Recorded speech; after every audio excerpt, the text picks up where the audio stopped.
শরতের আকাশে সাদা মেঘ ভাসছে, কাশফুল দুলছে নদীর ধারে। ঢাকের শব্দ ধীরে ধীরে ভেসে আসছে। এই আবহেই শুরু হয় মহালয়া।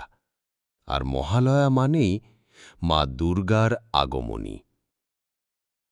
আজ আমি শোনাব সেই অমর কাহিনী, শুভ শক্তির জয় আর অশুভ শক্তির পতনের ইতিহাস, মা দুর্গা ও মহিষাসুরের গল্প। অনেক যুগ আগে দানবকুলে জন্ম নিল এক শক্তিশালী অসুর। তার নাম মহিষাসুর। অর্ধেক মানুষ, অর্ধেক মহিষ, অদ্ভুত রূপ আর অসীম শক্তিধারী। ছোটবেলা থেকেই তার মনে দেবতাদের প্রতি ছিল বিদ্বেষ। ক্রমে সে হয়ে উঠল অহংকারী। তখন সে কঠিন তপস্যা শুরু করল ভগবান ব্রহ্মাকে সন্তুষ্ট করতে। 1000 বছর ধরে কঠিন সাধনার পর অবশেষে ব্রহ্মা তার সামনে আবির্ভূত হলেন। হে প্রভু, আমাকে অমরত্ব দিন, আমি যেন কখনো মারা না যাই। অমরত্ব কোনো জীব পায় না। তুমি চাইলে বলতে পারো কার দ্বারা তোমার মৃত্যু ঘটবে।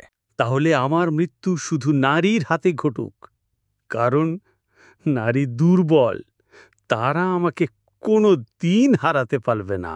এই বর পেয়ে মহিষাসুর নিজেকে অজয় মনে করতে লাগল। বরের অহংকারে মহিষাসুর দেবলোক আক্রমণ করল। সে ইন্দ্রকে সিংহাসন থেকে সরিয়ে দিল। দেবতারা একে একে পরাজিত হল।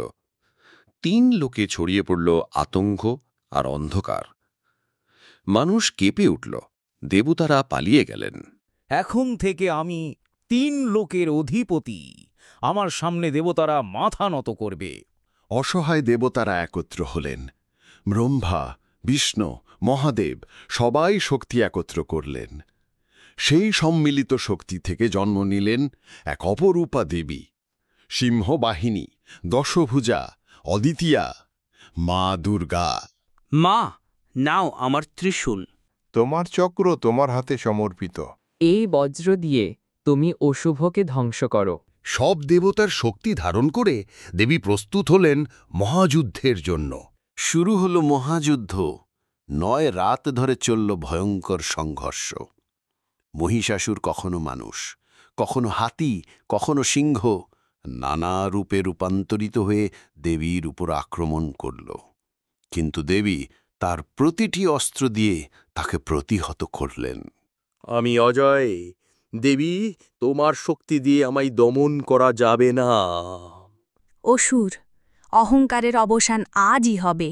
আমি শক্তি, আমি ন্যায়, আমি মহাশক্তি। দেবতার মানুষ দূর থেকে তাকিয়ে দেখছিলেন সেই অদ্ভুত মহাযুদ্ধ। ঢাকের শব্দ, বজ্রপাত আর যুদ্ধের গর্জনে কেঁপে উঠেছিল 3 লোক। অবশেষে 10ম দিনে মহিষাসুর মহিষ রূপে দেবীর সামনে এলো। সে গর্জন করল, পৃথিবী কেঁপে উঠল।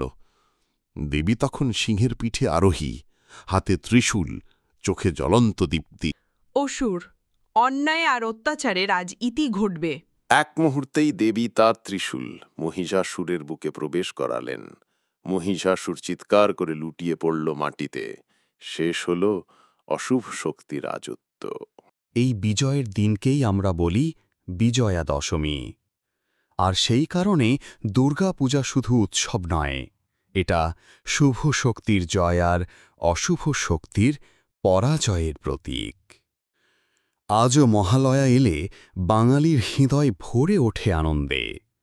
ঢাকের শব্দে প্রতিধ্বনিত হয় মা আগমনের বার্তা। শুভ মহালয়া, এসো মা দুর্গা, দূর করো অশুভ, আনো আলো, আনো শান্তি।